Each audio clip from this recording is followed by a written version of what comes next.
Continue à parler à ton roi. Continue à parler à ton Seigneur. Exprime-lui les désirs de ton cœur. Saisis ce moment. Saisis ce moment, bien-aimé. Exprime à ton roi. Exprime à ton Seigneur. Exprime à ton Sauveur. Jésus,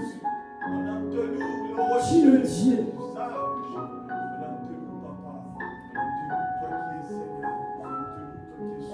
Tu es Dieu, Jésus. Tu es mon Seigneur. Tu es mon Sauveur. Mon âme te bénit. Mon âme te glorifie. Mon âme, Seigneur, te magnifie. Mon âme, Yahweh, t'exalte, mon Dieu puissant. Jésus, nous saisissons ce moment, Yahweh, favorable pour te parler. Nous saisissons, Yahweh, ce moment favorable, éternel Dieu, pour t'exprimer, Yahweh, les désirs de notre cœur, éternel Dieu. Tu es Dieu. Comme un étendard, tu es. Comme un étendard, tu es. Comme un étendard, tu es. Je t'aime rhabiller. Comme un étendard, tu es. Comme un étendard, tu es. Comme un étendard, tu es. Je t'aime rhabiller. Comme un bouclier, tu es. Comme un bouclier, tu es. Comme un bouclier, tu es. Je t'aime rhabiller. Je veux exprimer mon désir, celui de t'adorer, mon roi. Ah, ah, ah. Je veux exprimer mon désir, celui de t'adorer, mon roi.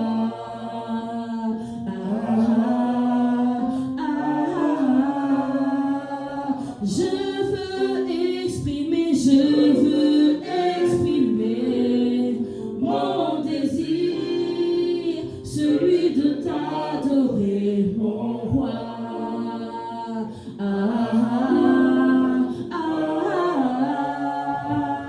Je veux exprimer mon désir, celui de t'adorer, mon roi.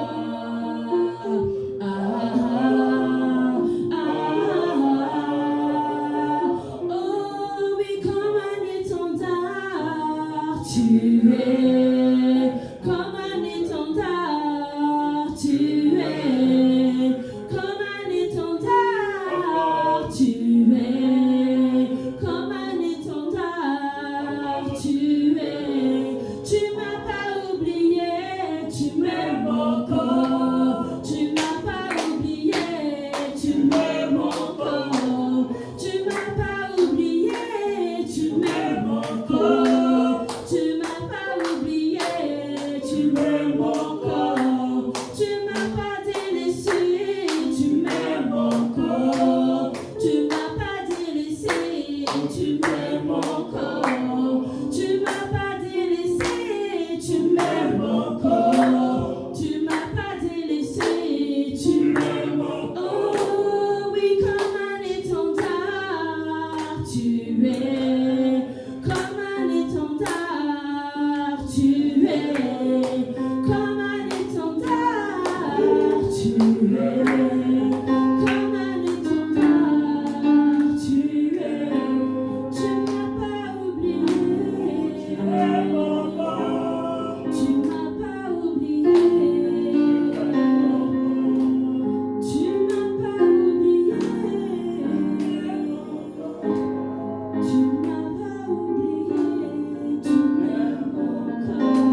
Nous levons nos mains.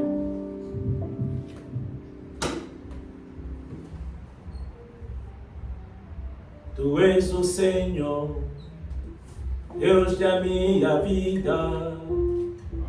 Tu és o Senhor, nunca mudará.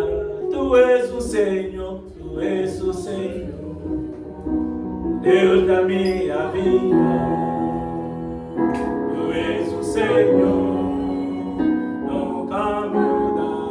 Ozali Zambe, Ozali Zambe. Zambe Wadinama, Ozali Zambe, Obo Maniti, Ozali Zambe, Ozali Zambe, Zambe Wadinama, Ozali Zambe, Obo Maniti. Béni soit l'Éternel, le Dieu des armées, le Créateur du ciel et de la terre. Toi qui dis un mot et la chose s'accomplisse. Merci pour ta présence ce matin.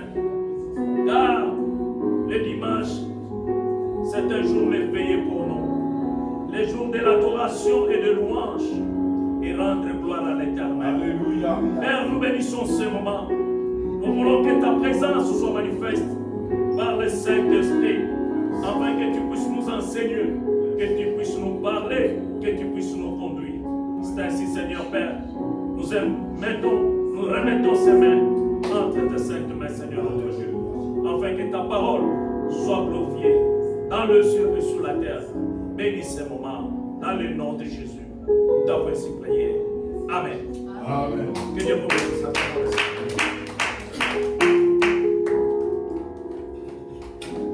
Amen, peuple de Dieu. Amen. Ok. Aujourd'hui, c'est le dernier jour, tel que nous l'avons dit. Le dimanche passé, nous avons parlé de la malédiction. Mais aujourd'hui, nous allons parler pour conclure avec notre soutien, la source des condamnations. Alléluia. Amen. Nous avons vu que quand Dieu a appelé Abraham, il a démontré, il a envoyé l'Abraham. Mais Abraham, pour être béni, il devait accomplir ce que Dieu lui a parlé. Mais Abraham de lui-même, sur le chemin, a commis certaines erreurs, a commis certains dégâts. Et ces dégâts ont amené la malédiction sur son chemin.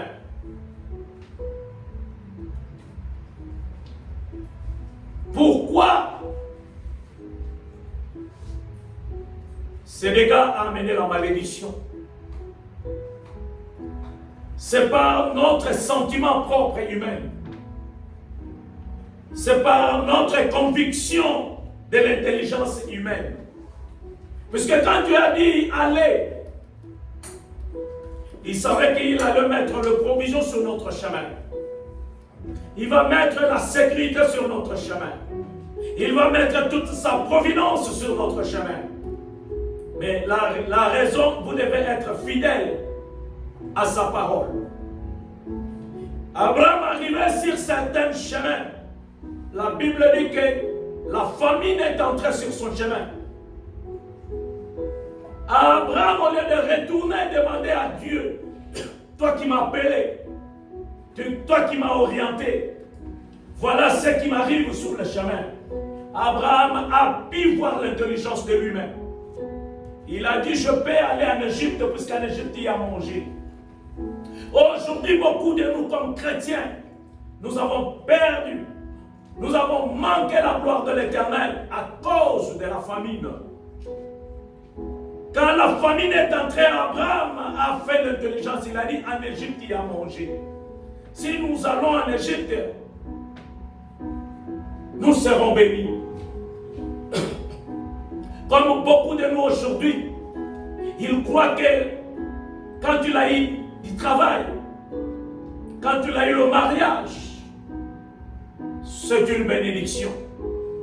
Mais sans pour autant savoir que la grande bénédiction que l'homme doit en avoir, c'est la gloire de l'Éternel, la présence de l'Éternel, comme Jésus nous a enseigné.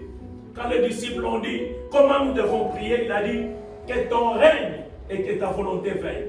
C'est-à-dire que le règne de Christ, quand tu es là, tu es couvert sur son règne, tu es couvert sur sa volonté. C'est-à-dire que ni la faim, ni les problèmes, lui-même va couvrir, lui-même va te protéger. Mais l'homme a pensé de lui-même, il a dit, allons en Égypte. En allant en Égypte, avant d'entrer en Égypte, il y a 3 choses qui a induit Abraham, malgré son premier rêve, quand Dieu l'a appelé, lui s'est tout couvert pour autant dire que je vais appeler mon neveu Lot pour m'accompagner. Or que Lot n'était pas sous l'appellation quand Dieu l'a appelé. Dieu l'a appelé de lui-même lui servir. Il était accompagné par Lot. Mais avant d'arriver en Égypte, pour rentrer à cause de la famille, Abraham a marqué 3 points dans sa vie. La Bible nous dit qu'Abraham a regardé la beauté de sa femme. La beauté l'a amené à voir la réduction de sa croyance vers Dieu. Mais il a crié à la beauté de sa femme. Amen. Amen. Après cela, Abraham a eu l'effort de tromper. Il croit qu'en trompant, il aura la sécurité, il aura la vie. Alléluia. Allons dans la Bible de Genèse 12, verset 10 à 13. Je vais lire la parole de Dieu. Il y a eu une famine dans le pays et Abraham descendit en Égypte. C'est-à-dire qu'Abraham, Dieu ne lui a pas parlé d'aller en Égypte, mais la famine l'a amené en Égypte. Abraham descendit en Égypte pour y séjourner, car la famine était grande dans le pays. Aujourd'hui, le monde est détruit. Le monde a perdu la présence de Dieu à cause de la famine. Aujourd'hui, partout où tu vas y aller, on dit la famine. Et chacun est en train de courir, même ceux qui travaillent, même ceux qui avaient l'argent, tout le monde court pour aller chercher là où ils peuvent se protéger contre la famine. C'est pour cela qu'il y a totalement le bouleversement dans le monde. Partout on parle de la famine. Malgré on peut dire, il y a eu des maladies comme le corona, il y a eu de guerre, mais ce qui est devant nous, c'est la famine. Abraham a fui à cause de la famine, il est parti en Égypte. Comme il était prêt d'entrer en Égypte, il dit à Sarah, sa femme, voici, je sais que tu es une femme belle de figure. C'est-à-dire qu'il dit, je sais que tu es une femme belle de figure. Or, la Bible nous dit, quand Dieu a voulu créer l'homme, il a dit, faisons l'homme à notre image, faisons l'homme à notre ressemblance. C'est-à-dire que le plus bel de nous tous, c'est l'Éternel des armées. Puisque nous sommes l'image de l'Éternel. Et que comme l'homme a été créé avant la femme, l'homme qui est l'image de l'Éternel, c'est-à-dire qu'il n'y a personne qui est belle si ce n'est pas l'Éternel, le créateur du ciel et de la terre. Mais Abraham a crié à la beauté de sa femme. 12 dit ceci, quand l'Égyptien te verra, ils diront, c'est sa femme, ils me tueront et te laissera la vie. Quand les gens la verront ta beauté, ils me tueront. Aujourd'hui, nous avons des problèmes dans notre famille à cause de la beauté. Il y a même des divorces à cause de la beauté. La femme a perdu l'essence de sensibilité du mariage. Des fois, elle dit, tu me feras quoi? Moi, je suis belle. Tu ne vois pas beaucoup des hommes ici. Je suis belle. À cause de sa beauté, il vend la gloire de Dieu. À cause de sa beauté, il perd la présence de l'Éternel. Il se glorifie que je suis belle. Je peux laisser cet homme, on va m'aimer. C'est-à-dire que sa beauté l'amène à vivre une vie différente de la gloire de l'Éternel. Au lieu de croire, si je suis belle, c'est l'Éternel des armées. Je te prie que tu es ma sœur, afin que je sois bien traité à cause de toi et que mon âme vive grâce à toi. C'est-à-dire qu'Abraham, à cause de la faim, il a offert la beauté de sa femme. Pour gagner quoi? La vie qu'il cherchait. La vie terrestre. Qui m'entend? C'est-à-dire que beaucoup de nous les chrétiens, est-ce que Dieu l'avait dit? Allez, sortez de ta patrie, de ton pays, à cause de la beauté de Sarah? Non. Mais il a dit que je ferai de toi la source de la bénédiction. Je te ferai grand. Ce n'était pas la beauté de Sarah, mais c'était la communion avec l'Éternel. Mais Abraham a crié que je peux avoir une bonne vie à cause de la beauté de sa femme. La peur, le mensonge. Pourquoi? Pour que je puisse gagner.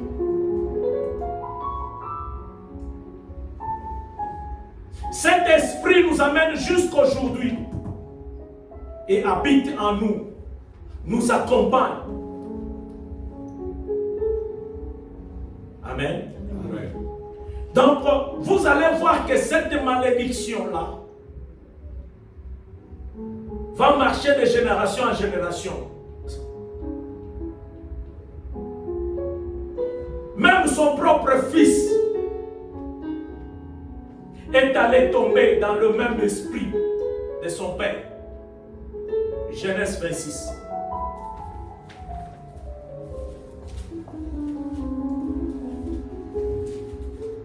Verset 6.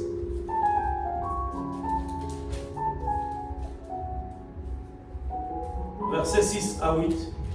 Évangéliste Père fait la lecture. La parole de Dieu déclare: lorsque les gens du lieu faisaient des questions sur sa femme, ils disaient: c'est ma soeur. Amen. Amen. Son père, on va aller doucement. Son père Abraham, avant d'arriver pour entrer en Égypte, il a dit: quand les gens te verront, tu diras que tu es ma sœur. À cause de quoi? À cause de ta beauté. Terminez la lecture, l'évangéliste. Car il craignait en disant: ma femme, que les gens du lieu ne le tuassent, parce que Rebecca était belle de figure. Amen. Elle a eu peur pour qu'à cause de quoi? La beauté. Son père a eu peur de quoi? De sa beauté. Aujourd'hui, l'esprit des célibataires entre dans notre famille à cause de la beauté. Toi, tu es une belle femme. Tu ne peux pas épouser cet homme-là. C'est une famille pauvre. Tu crains le mariage à cause de ta famille. Tu crains le mariage à cause de ta beauté. Moi, je suis une belle femme. Moi, je suis ce beau homme. Je ne peux pas m'épouser avec cette fille-là. Elle est moche. Je ne peux pas m'épouser avec cet homme-là. Il est moche. À cause de sa beauté. Et cet esprit qui était en Abraham accompagnait aussi son fils. Donc c'est une malédiction héréditaire. Mais que les gens ne découvrent pas. Et que les gens ne sachent pas. C'est pour cela aujourd'hui tu dois faire l'analyse de toi. Quel est le grand problème dans notre famille?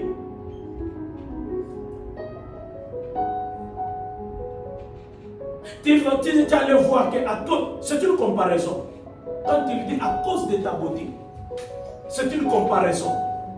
Aujourd'hui, nous avons des problèmes dans notre vie à cause de la comparaison. Aujourd'hui, les autres se retrouvent ici en France, en esclavage, sans pour autant savoir. Moi, je ne veux pas que mes enfants souffrent. Moi, j'ai étudié, moi, je suis grand. Il envoie les enfants en Europe. Arrivé en Europe, les enfants n'ont pas étudié. Mais lui craignait la souffrance. Mais les enfants ne sont pas formés.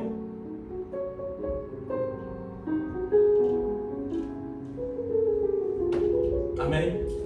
Donc, à cause de quoi? La comparaison. Aujourd'hui, nous avons des difficultés dans notre vie à cause de la comparaison. Nous avons des problèmes dans notre famille à cause de la comparaison. Abraham a comparé. Il a comparé sa beauté. Il a comparé la beauté de sa femme. Il lui a donné la paix. Donc la comparaison amène la paix. La paix amène le mensonge. Trois choses. Et terminez la lecture, papa.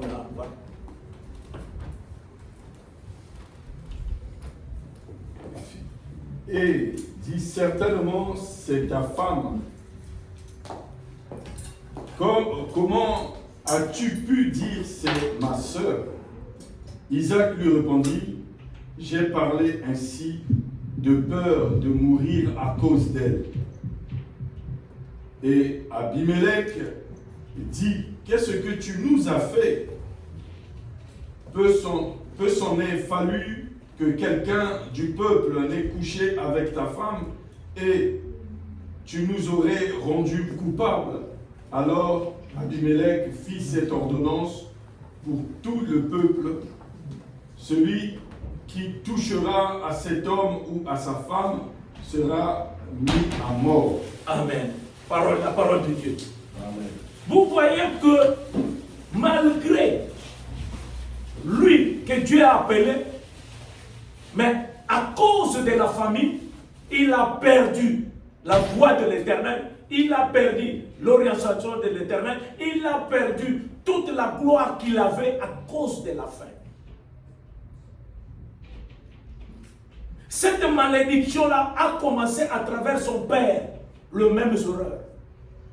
Son père Abraham a perdu toute la force. Son père Abraham a perdu toute la gloire que Dieu lui avait appelé. Mais à cause de son propre intelligence, la beauté de la femme dont il avait, il a perdu la mission. Aujourd'hui, cet esprit règne en nous. Il y a beaucoup de chrétiens qui disent, moi de ma vie, je ne dois pas me divorcer. Mais comme c'est l'esprit de la famille, la malédiction familiale, toi qui refusais d'avoir chaque enfant avec sa maman, et cet esprit, comme vous n'avez pas l'esprit de découvrir, vous allez l'appliquer. Maintenant tu dis, ah, mais comment je me divorce? Je me marie, je me divorce. La malédiction est dans la source.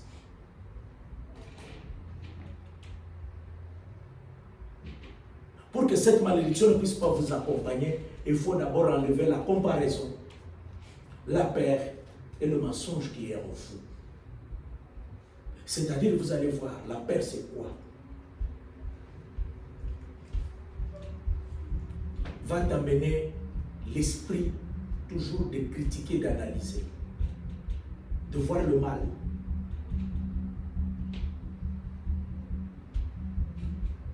Et tu fais l'enfant, les yeux commencent à te montrer les erreurs de cette femme-là.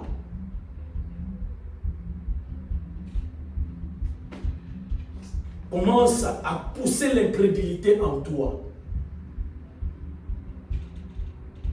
Et le père t'amène, tu divorces pour aller épouser encore une autre. Mais dès le début, cette femme-là n'était pas mauvaise. Ou cet homme-là n'était pas mauvais. Mais comme l'esprit de divorce entre, tu peux prier beaucoup, tu dis, moi je ne ferai pas le divorce. Cet esprit-là, comme c'est un esprit familial, où va entrer dans la vie de la famille de la femme. Toi, tu l'aimes, mais elle-même prend le bien, elle fuit, elle te laisse avec l'enfant. Tu te retrouves encore à aller épouser une autre femme.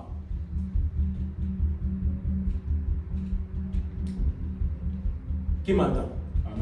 Parce que c'est un esprit quoi? Familial. Tu as vu que la malédiction d'Abraham, tel qu'Abraham a eu peur quand la famine est entrée en lui. Et c'est cet esprit qui entre. Tu te maries avec une femme, tu as une bonne vie. Vers le milieu, tu commences à voir que tu commences à avoir beaucoup de problèmes. Pour beaucoup de problèmes, tu as déjà 2 enfants. Et les gens commencent à te parler. Tu ne vois pas la famille de cette femme-là. C'est une famille sorcière. Et ce sont eux qui te font ça, tout ça. Il faut divorcer. Voilà, ta vie n'est plus encore bon. Comme toi, tu as peur d'avoir la famille, tu vas divorcer. Ce que tu ne voulais pas, mais tu le feras.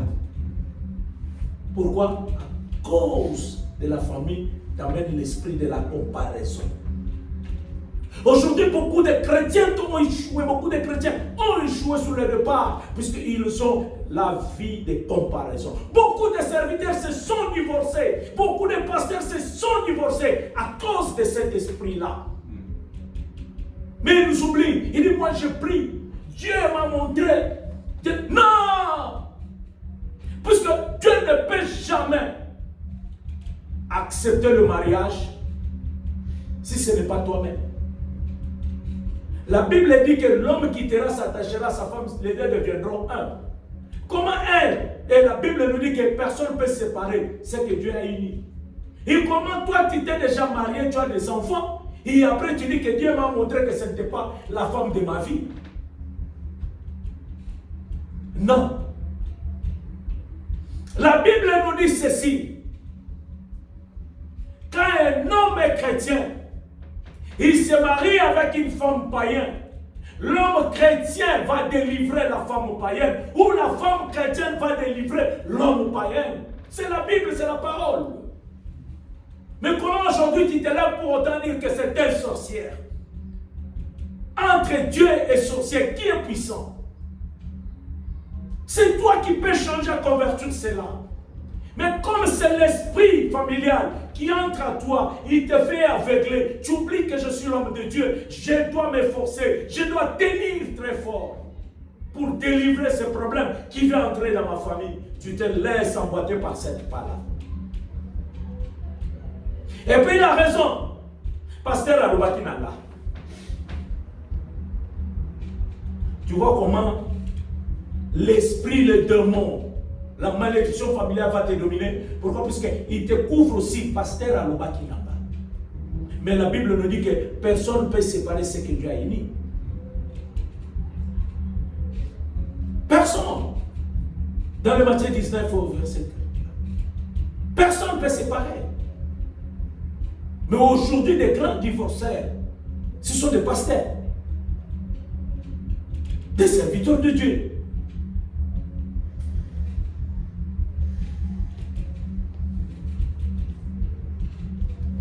Abraham, à cause de cette beauté, à cause de la famine l'a mené. Et quand il est arrivé au milieu et la famine a aveuglé, il a regardé la beauté, il a crié à sa vie. Il a dit non, moi je dois vivre. Il oublie que celui qui nous fait vivre, c'est l'Éternel des armées. Il croit qu'elle est intelligente. Il croit que sa vision peut lui donner la vie éternelle. Non. Nous ne venons pas à l'église pour être bénis, mais nous venons à l'église pour avoir la vie éternelle. Ce que nous cherchons comme la bénédiction, c'est court. Le travail, tu peux en avoir aujourd'hui, mais tu auras besoin d'autres choses. Mais or, pour en avoir la vie éternelle, la présence de l'éternel, tout appartient. C'est pour cela que Jésus a dit que ta volonté est terraine de sang. Puisque si je marche, c'est sur la volonté de Dieu. Si je mange, c'est sur la volonté de Dieu. Si je suis protégé, c'est pour la gloire de l'Éternel. Abraham a crié à la beauté. Abraham a crié à ses paroles, à ses mensonges. Est-ce que c'était la faute à Dieu? Non. Dieu l'a déjà béni, il a dit sortez. Ce qui arrive à nous, vous devez être firme. Et je vais vous donner l'exemple. Un parent met un enfant au monde. Le parent a seulement le devoir de payer les minervales, de faire les droits pour que l'enfant va à l'école. Mais pour réussir à l'école, maintenant c'est le problème de l'enfant. Les parents sont là pour rappeler seulement l'enfant, étudier. Mais le parent n'est pas là pour aller s'asseoir sur la chaise. L'Éternel nous a déjà appelés. Il a dit, tenez fort pour aller à Canaan, pour rentrer à la Canaan. C'est un chemin où il y a des trous.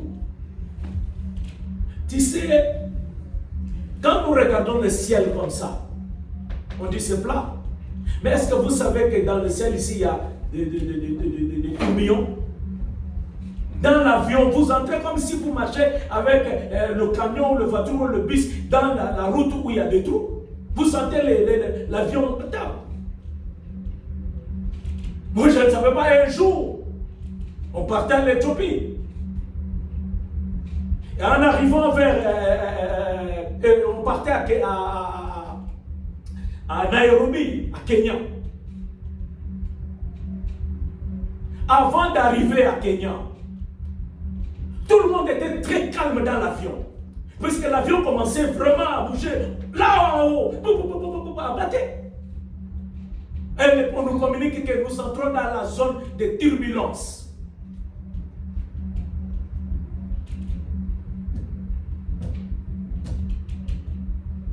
Même des fois dans l'océan, quand c'est le moment des tempêtes, quand vous êtes dans les bateaux, est-ce que qui a déjà traversé l'océan dans le moment des tempêtes? Vous allez voir comment le bateau est balancé dans les tempêtes là.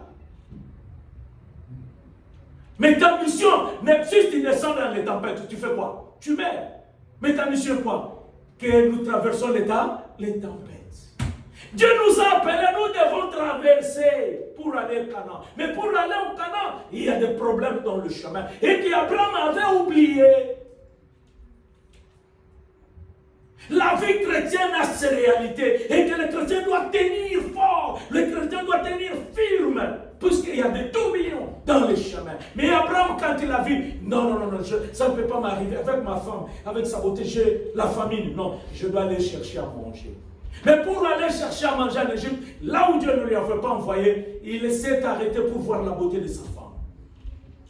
Il y a beaucoup de gens aujourd'hui qui ont fui l'Afrique à cause de sa vie, de sa gloire. Moi, je ne peux pas faire les balais, la route. Je ne peux pas laver les assiettes. Mais ici, quels sont les travaux qu'on fait?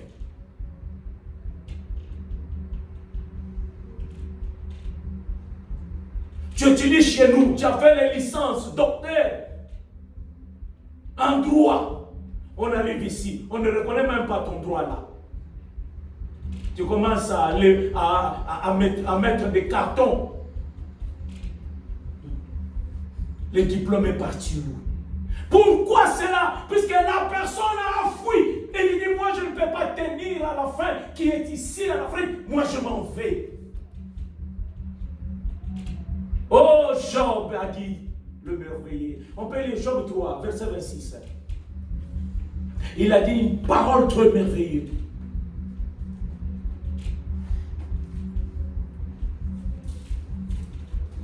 Job 3, verset 26. Je n'ai ni tranquillité, ni paix, ni repos, et le trouble s'est emparé de moi. Mais avant que ce trouble s'empare, 25, papa.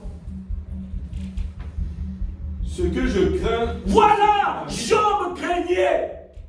Nous aussi on a craint. On a dit non. Et il y a la famine en Afrique. Moi je dois fuir.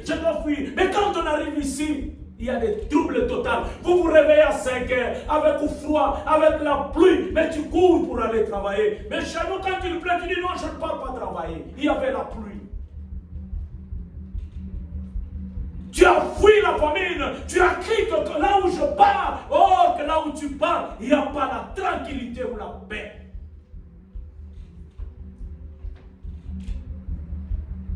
Pourquoi? Puisque tu as fait la comparaison. Tu as oublié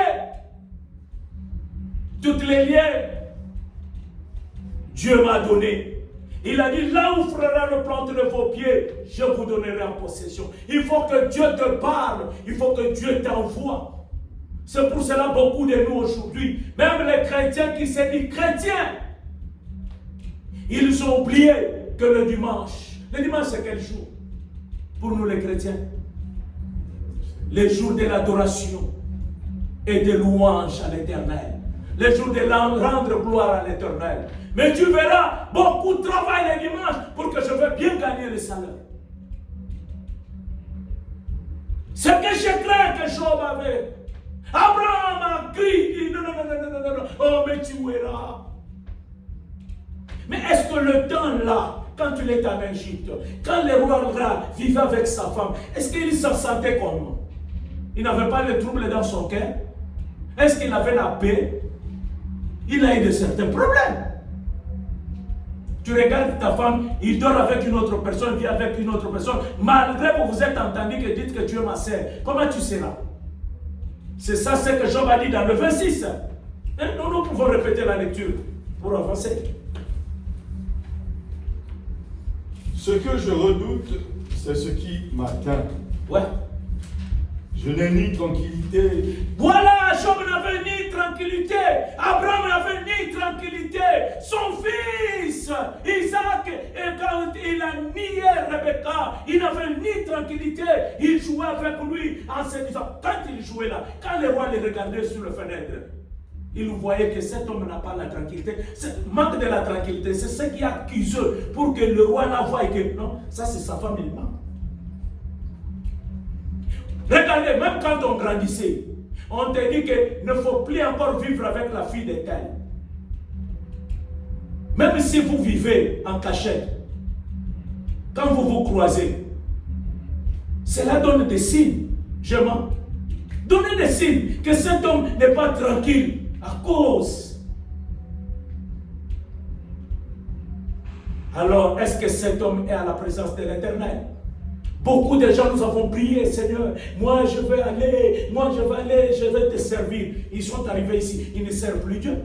Ils sont dans la vie de comparaison. Moi on m'a fait, moi on m'a dit. Est-ce que c'est ça la mission que Dieu l'a appelée? Mais la Bible nous dit, allez prêcher la bonne nouvelle partout. Et nous ne prêchons plus encore la bonne nouvelle. Exemple, nous sommes ici en France.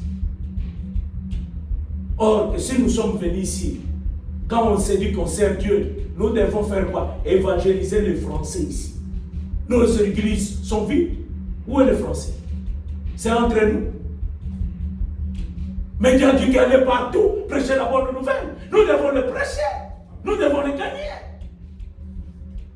Ce que je crains, c'est ce qui m'est arrivé. Abraham a cru. Son enfant aussi. Voilà le même horreur. Regardez cette malédiction-là, règne en nous. Papa vend sa parcelle. Il dit que mon enfant va en Europe pour gagner la vie. Il craignait la pauvreté. Que son enfant aille gagner la vie pour. L'enfant arrive ici pour gagner la vie, c'est tout un problème. Ce qu'il craignait, l'enfant a subi cela. Après, il pleurait, oh, il est parti, on a vendu la parcelle. Maintenant, il ne nous appelle pas. Mais il ne savait pas la réalité. Est-ce qu'Abraham savait la réalité du chemin que Dieu lui a envoyé? S'il savait qu'il y aura la famine, est-ce qu'il pouvait y aller? Allons dans le Genèse 16.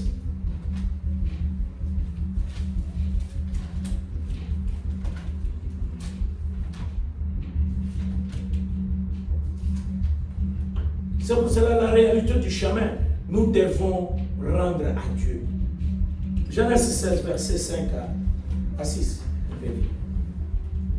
Parole du Seigneur. Et Sarai dit à Abraham, l'outrage qui m'est fait retombe sur toi.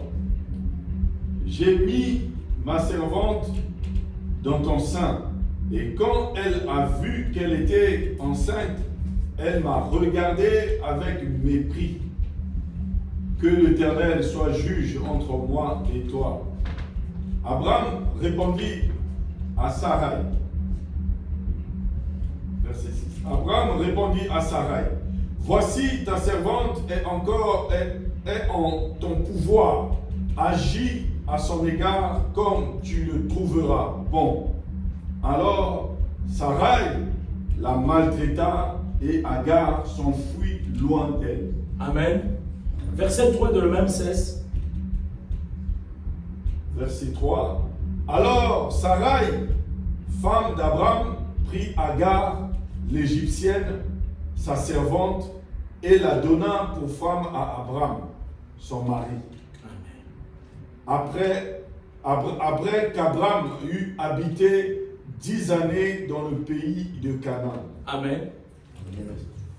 Tu as vu que Sarah a vu que ça tarde, je n'ai pas l'enfant. Mais j'ai besoin d'avoir un enfant. Il a cru de prendre sa servante, donner à son mari. Est-ce que Dieu lui avait dit que prends ta servante, donne à ton mari pour te donner l'enfant? C'est de lui-même. Aujourd'hui, il y a d'autres malédictions qui nous accompagnent, de nous-mêmes. Et c'est toujours la malédiction de la comparaison de ce qu'on veut.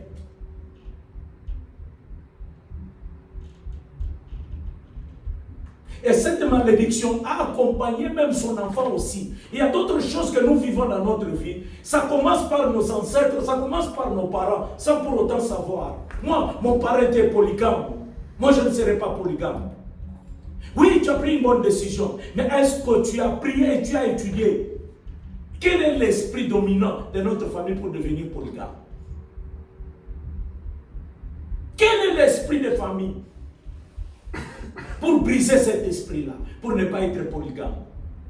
Tu vas voir que l'esprit de la polygamie a plusieurs intelligences pour te ramener à la polygamie. Si toi tu pries, où on va t'amener une femme qui vit dans cet esprit-là, sans rien faire, tu fais des enfants avec lui, sans rien faire, elle-même emballe ses biens, elle part. Toi tu restes, tu dis, elle m'a abandonné avec des enfants, elle est partie. Oui, elle est partie, au lieu d'analyser, non. L'esprit de la polygamie de mon père veut m'accompagner. Depuis comme elle est partie, moi, je ne peux pas la chercher. Après une année ou 2 ans, les gens te disent, tu ne peux pas rester comme ça, tu dois te marier. Tu es responsable. Tu te marier encore. Est-ce que quand tu t'es marié, il y a eu une issue qui t'a montré que l'esprit là est déjà détruit? Tu vas encore épouser.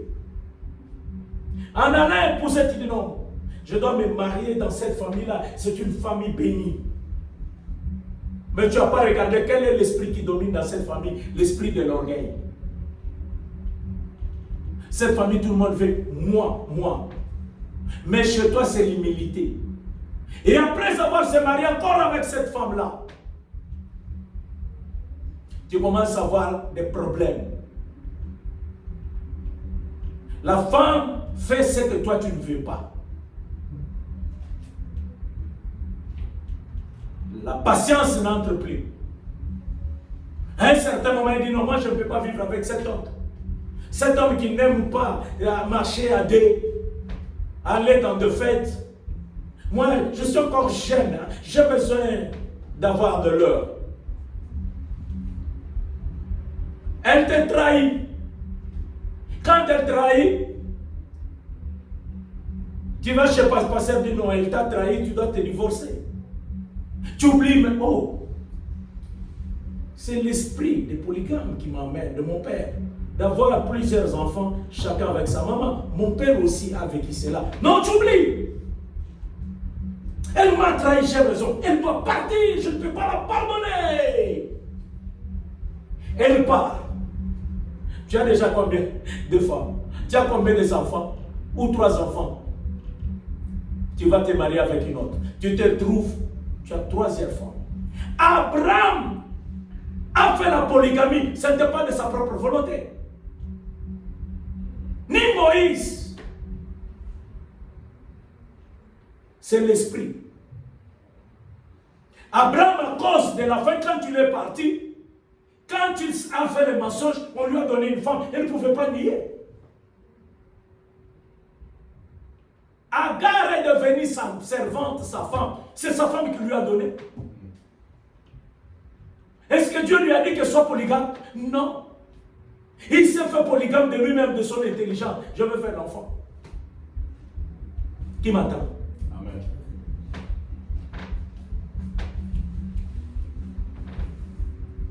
Nous, aujourd'hui, la polygamie nous a menés indirectement.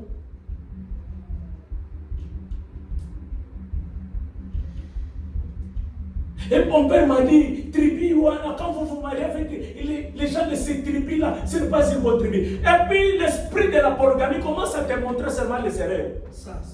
Mais tu ne sais pas que dans la vie chrétienne, j'ai le pouvoir de détruire cela. Amen. Amen.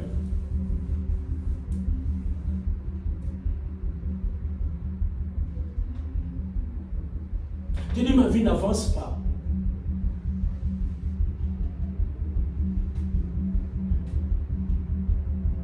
Et il y a beaucoup, nous, à cause de voir des grandes choses, sans pour autant demander, Seigneur, quel est mon chemin?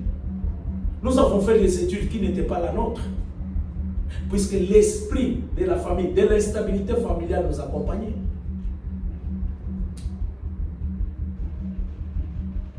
Peut-être tu as les dons d'être mécanicien. Mais comme tu as vu que non, ce sont des économistes, ils ont beaucoup d'argent. Et les avocats, ils ont beaucoup d'argent. Tu es allé faire les droits. Mais pour avoir des marchés, ça devient un problème. Mais quand les gens te regardent, tu connais très bien la loi. Mais rien, il n'y a pas de clients. Tu commences à te demander, mais moi, non, ce n'était pas ton chemin.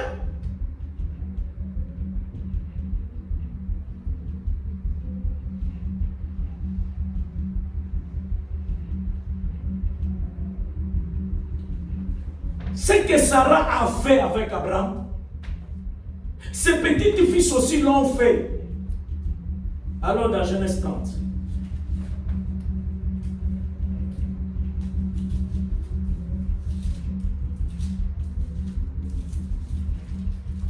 Donc la famille, même la société, nous influence pour entrer dans la malédiction. Pour entrer dans les liens familiaux, c'est ce que vous appelez les liens familiaux là. Il faut étudier cela. Quel est le principal chemin? Vous allez voir que tu grandis dans votre famille, il y a un lien de nervosité. Tu ne sais pas comment tu deviens en colère. Et des fois tu t'enorgueilles de ça. Moi je suis colérique. Moi quand quelqu'un joue avec moi, que des choses pareilles te fait séparer avec les gens.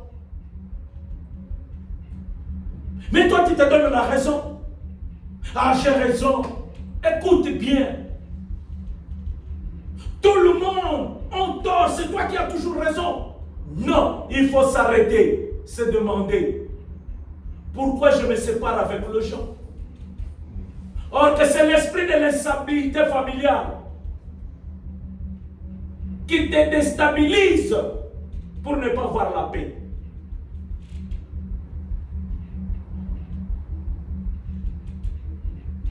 Jésus qui est Dieu, ses disciples lui ont dit, pourquoi tu manges avec ces gens? Il dit que je suis venu pour eux. Mais toi tu as toujours,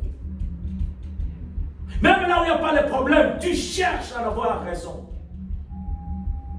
Un jour Dieu va te demander, mais tous ces gens ici, je l'avais mis à côté de toi. Mais ils sont où?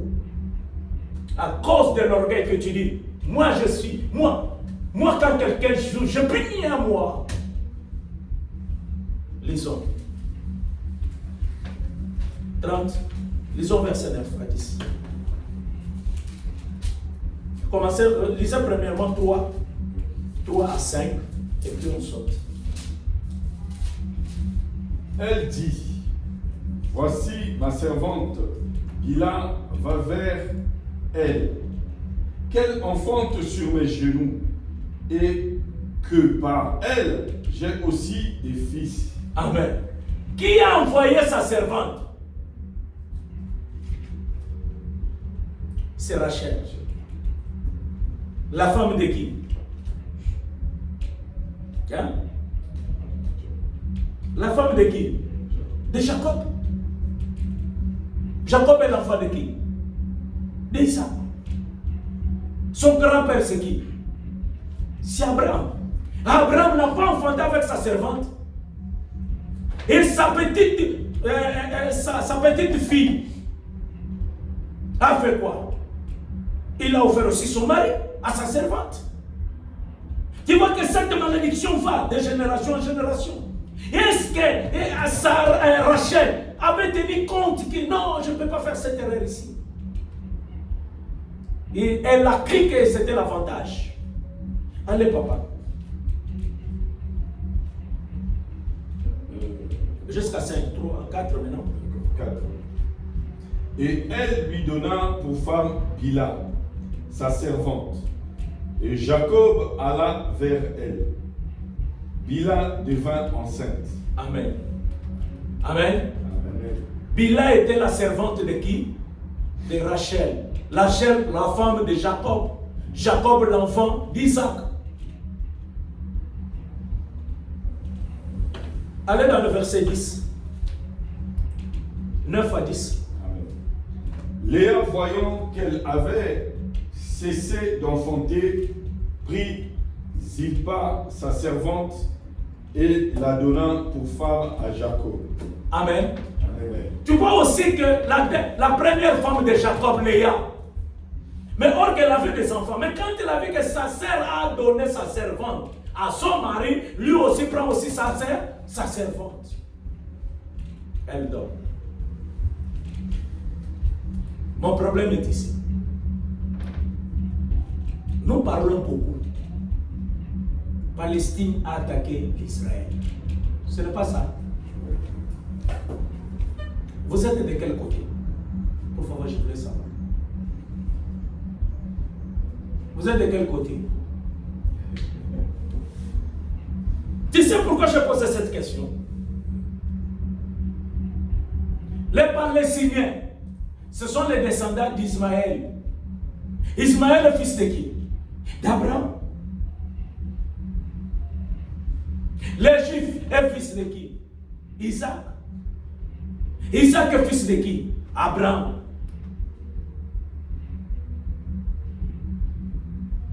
Le fils de la servante et avec la fille et le fils du patron fait quoi? La guerre.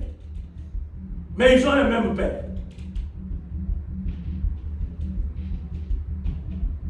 Ce n'est pas le sang d'Abraham. Qui avait appelé Abraham? C'est Dieu, non? Mais est-ce que Dieu avait dit à Abraham, allez avec Agar faire les enfants? Mais or que quand Dieu l'a béni, il a dit que je ferai une nation avec Sarah. Mais Abraham n'a pas attendu pour faire la nation avec Sarah, mais il a fait ses nations en lui, pour sa propre volonté.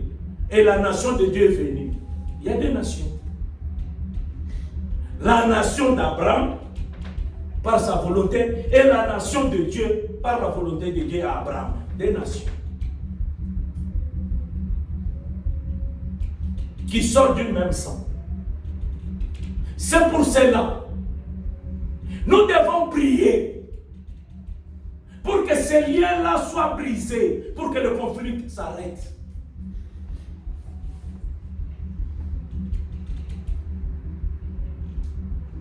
Parce que ce n'était pas la volonté de Dieu, mais c'était la volonté d'Abraham. Et nous disons que nous sommes le fils de qui? D'Abraham. Les enfants de la maison et les enfants de la polygamie. Mais devant la nature, nous allons dire quoi? Les enfants de Monsieur Tel. Je mens. C'est l'équation, non? C'est pour cela nous, comme chrétiens, nous devons prier, demander pardon aux erreurs d'Abraham.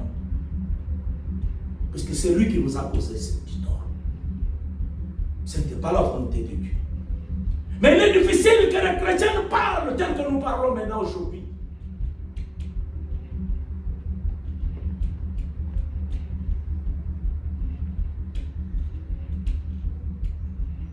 Qui m'entend? C'était l'erreur. Léa a fait des enfants. Mais quand il a vu que sa sœur a donné sa servante, elle a oublié que je fais les enfants déjà. Ils veulent avoir les enfants aussi avec sa bonne et son mari.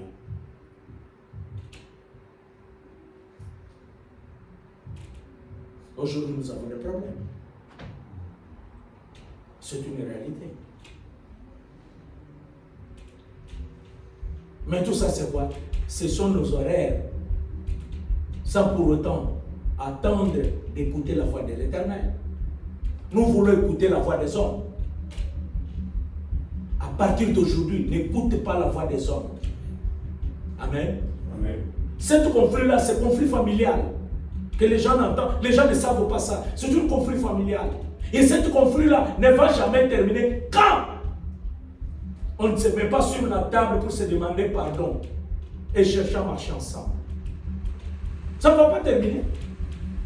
Tant que les Palestiniens naissent leurs enfants, tant que les Israéliens naissent leurs enfants, il y aura toujours.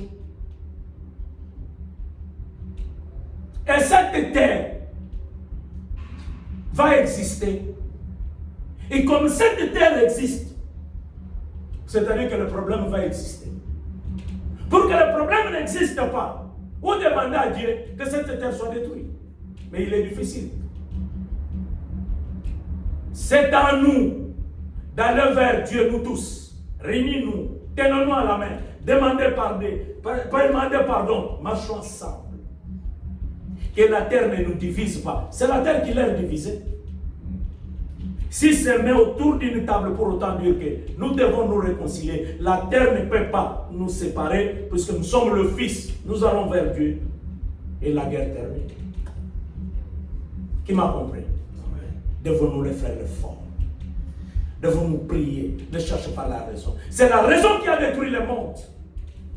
Quand Dieu a créé Adam, il a dit mangez-le tout. Mais quand Adam a commis, il a oublié qu'il a commis du péché, qu'il a désobéi à la volonté de Dieu. Il a crié, s'est donné la raison. Il dit que c'est la femme que tu m'as donnée. Aujourd'hui, nous voyons, les Hamas ont attaqué. Oui, ils ont attaqué. Ils ont commis une erreur très grave. Ils méritent une punition. Mais la punition là ne va pas donner la solution. Si nous ne nous sommes pas mis autour d'une table pour autant dire qu'à partir d'aujourd'hui, nous ne ferons pas ça. La terre est là, nous devons nous réunir pour regarder l'Éternel. Ça va continuer ça. Parce que c'est un esprit. Et pour briser cet esprit, c'est en cherchant l'amour de l'unité, en cherchant la fraternité ensemble pour se délivrer. Parce que la Bible nous dit ceci. Une femme païenne peut être délivré par un homme chrétien. Et un homme païen peut être délivré par une femme chrétienne.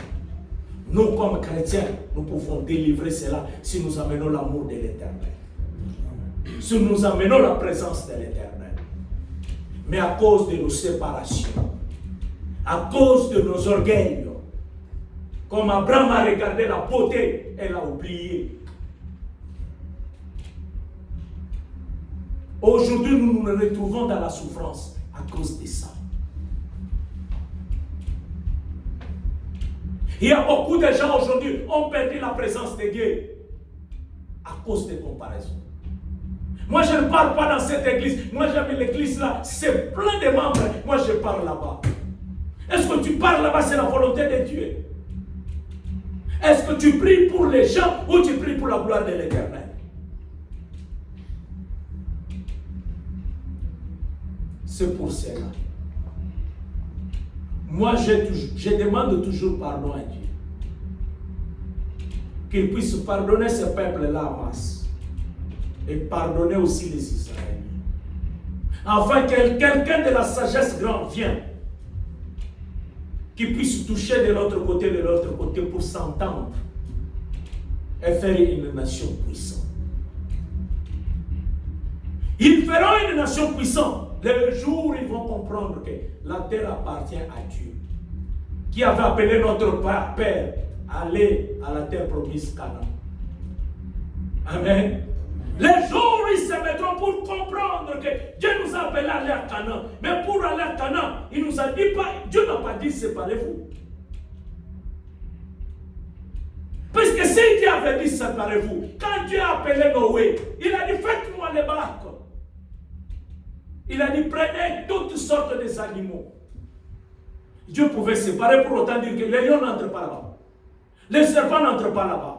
Tant que la terre existait, tous ces esprits existent. Mais c'est à nous de savoir supporter cela, puisque notre mission est que quand la pluie termine,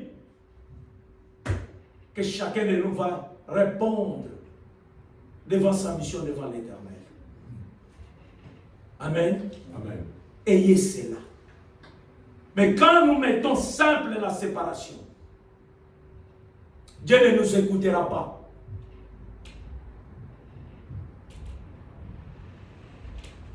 Dieu est omniscient.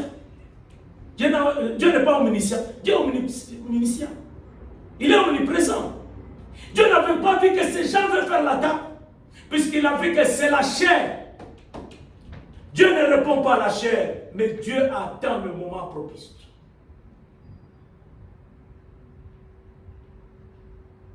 Israël, ce n'est pas une nation chrétienne. Mais comment Dieu leur a laissé les aveugler? On les attaque tel qu'on a attaqué. Puisqu'ils ont oublié que nous sommes le peuple choisi de Dieu, nous devons avoir l'amour de l'Éternel, pas la séparation. Pas la séparation. C'est de les pardonner et de l'accepter, de vivre ensemble. Quand nous ne voulons pas vivre ensemble, nous aurons toujours le problème. C'est pour cela que je vous ai dit qu'il y a beaucoup de divorces dans le mariage, parce qu'on ne veut pas vivre ensemble. Nous vivons simple dans la comparaison, et tu continues à avoir la vie de polygamie. Et tu vas te retrouver, oh, tu t'es marié avec 4 femmes, tu t'es marié avec 3 femmes. Toi qui se prenait comme un homme sérieux, un serviteur grand, mais dans la vie, il parvient à tomber avec plusieurs femmes. Dites-moi, tous ces grands serviteurs que nous parlons au Congo, la plupart d'eux, ils sont dans la polygamie. Ils sont dans la polygamie. La plupart des grands là, que vous appelez grands, ils sont dans la polygamie. Pourquoi? L'esprit de la comparaison. Il oublie que la femme est opposée à ses caractères, d'où il doit supporter ses caractères afin qu'elle change. Non, ce n'est pas la femme du ministère. Et même les chrétiens t'appellent et disent non, il combat le ministère du pasteur, il doit se divorcer. Et les pasteurs acceptent cela. La plupart d'eux, je ne mens pas. Mais on ne peut pas citer pas. Mais je ne mens pas, vous connaissez. Beaucoup ont divorcé. Pourquoi? Puisque l'orgueil est entré en lui. Et la beauté est venue pour autant dire, ma femme n'est pas belle. Moi je suis pasteur, je me mets devant tout le monde. Non, la pasteur doit avoir une femme belle pour que les autres là ne puissent pas s'approcher de lui. Non! La beauté d'une femme dépend de l'homme qui l'aime. Crois à la beauté de ta femme. Qui m'entend? C'est pour cela que nous vivons dans cette malédiction à cause de la comparaison, la famille. La famille nous a amené la comparaison, la grande comparaison, c'est l'idolâtrie. Amen. Pour terminer, cette malédiction-là a amené quoi? L'idolâtrie. Aujourd'hui, les chrétiens, nous vivons dans l'idolâtrie sans pour autant le savoir. Allons à l'Exode 4, 20. 24, 5. Exode, chapitre 20, verset 4 à 5. Ouais. Tu ne te feras point d'image taillée, ni de représentation quelconque des choses qui sont en haut dans les cieux, qui sont en bas sur la terre, et qui sont dans les eaux plus bas que la terre. Tu ne te prosterneras point devant elles, et tu ne les serviras point, car moi, l'Éternel, ton Dieu, je suis un Dieu jaloux, qui punit l'iniquité des pères sur leurs enfants jusqu'à la 3e et à la 4e génération de ceux qui me haïssent. Amen. Amen. Amen. Amen. Dieu a dit que nous n'allons pas nous prosterner devant même les images. Beaucoup de nous, les chrétiens, nous nous sommes prosternés devant les images. On prend une image, on met là-bas, on dit miracle pasteur là. Les gens courent à l'église à cause de quoi? De cette image-là qu'ils ont vue.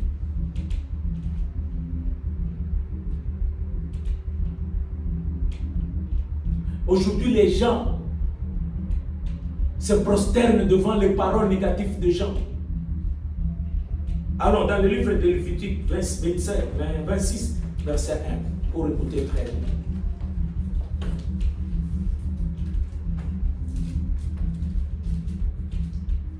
Lévitique 26, verset 1. Vous ne vous ferez point d'idole, vous ne vous élèverez ni image taillée, ni statue, et vous ne placerez dans votre pays aucune pierre ornée de figures pour vous prosterner devant elle, car je suis l'Éternel, votre Dieu. Amen. Amen. Il a dit que des images taillées. Quand on fait le croquis, là, on présente les pasteurs avec les micros. Ce n'est pas une image taillée. Nous partons, c'est que nous avons refusé à l'église catholique. Quand on a mis une statue là-bas, on a dit, oh Jésus, on a dit que la mère de Jésus, pour ne pas se prosterner. Mais maintenant, nous le ferons. Nous sommes en train de le faire. Les images taillées. Allez dans le Facebook, il y a le miracle, la parole qui guérit. Est-ce que Dieu t'a dit que cette parole-là va guérir aujourd'hui? Mais il a dit, allez partout, prêchez la bonne nouvelle. Faites-le mes disciples. Aujourd'hui, nous ne le faisons pas les disciples de Christ, la nôtre. On m'a dit, ce pasteur-là, il prophétise, ce prophète-là. J'ai vu, il campagne, c'est où? Tu te déplaces, même si on a dit, il est à Chartres, tu vas aller là-bas. Tu auras les tickets pour y aller. Ce n'est pas prosterner devant les statues. Nous sommes devenus des idoles. Aujourd'hui, quand vous dites que moi je ne parle pas dans cette église-là, il n'y a pas de gens. Moi je parle mais c'est de l'idolâtrie, non? Nous avons des problèmes aujourd'hui, la malédiction. Cette malédiction nous a amené l'idolâtrie, la comparaison. Cette comparaison de la beauté qu'Abraham a amenée joue en nous jusqu'aujourd'hui.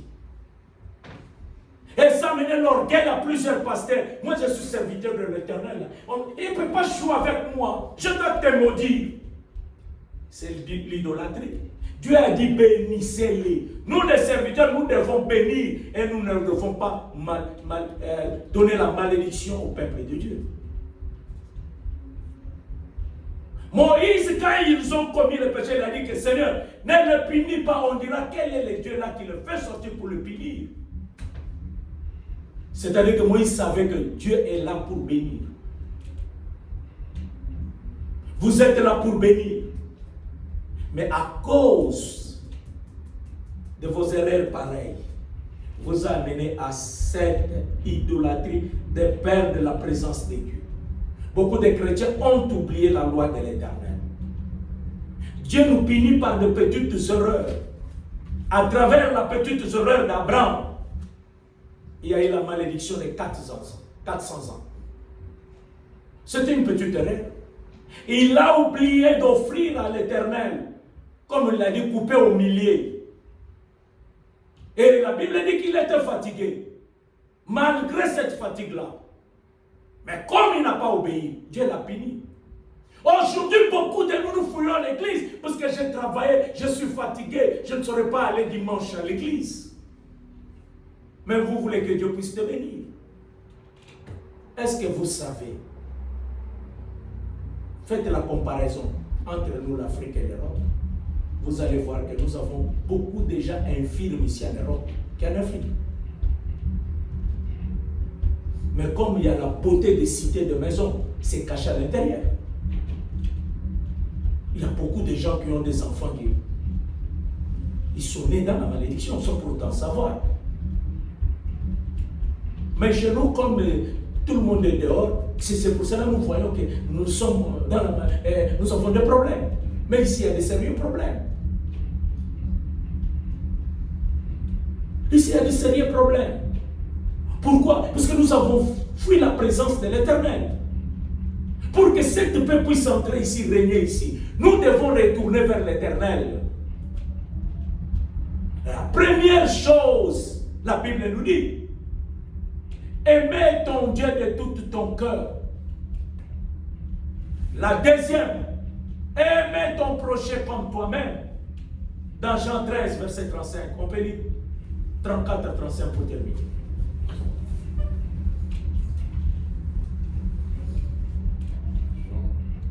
Jean 13. 34 à 35. Ouais. Je vous donne un commandement nouveau. Je vous donne un commandement nouveau. Aimez-vous les uns les autres. Aimez-vous les uns les autres. Est-ce que nous nous aimons? Est-ce que nous avons l'amour du prochain? Quand nous vivons dans la comparaison, quand nous vivons dans ce comportement que nous avons, est-ce que nous nous aimons les uns les autres? Vous pouvez marcher bien 2 jours, 3 jours, mais après la séparation, l'autre va de son côté. Lui vit grâce à moi. C'est moi qui l'ai aidé pour avoir ce qu'il a. Il n'est pas parlé avec moi. Oh! Mais Dieu qui t'a créé dira quoi? Dieu qui t'a donné cette souffle de vie dira quoi? Bien-aimé, aimez-vous les uns les autres. Partageons. Est-ce que vous partagez? Allez terminer la lecture. Comme je vous ai aimé. Comme je vous ai aimé. La Bible nous dit que Dieu nous a aimés. Vous aussi, aimez-vous les uns les autres. Vous aussi aimez-vous les uns les autres. Pour que la malédiction tombe, nous devons nous aimer les uns les autres. Non vivre dans la comparaison. Je ne peux pas épouser cet homme-là. C'est une famille pauvre. L'esprit de célibat continue. Et après tu plains. Moi, maintenant j'ai 40 ans, mais je ne me marie pas. On va te marier comment si tu vis dans la comparaison? Ne vivez pas dans la comparaison. Moi je ne peux pas faire ce travail-là. Aimez-vous les uns les autres. Afin que la malédiction puisse tomber. S'il n'y a pas l'amour, la malédiction tombe. Amen. Amen. Que Dieu vous bénisse. Inclinez la tête. Acclame le Seigneur encore. Acclame le Seigneur Jésus.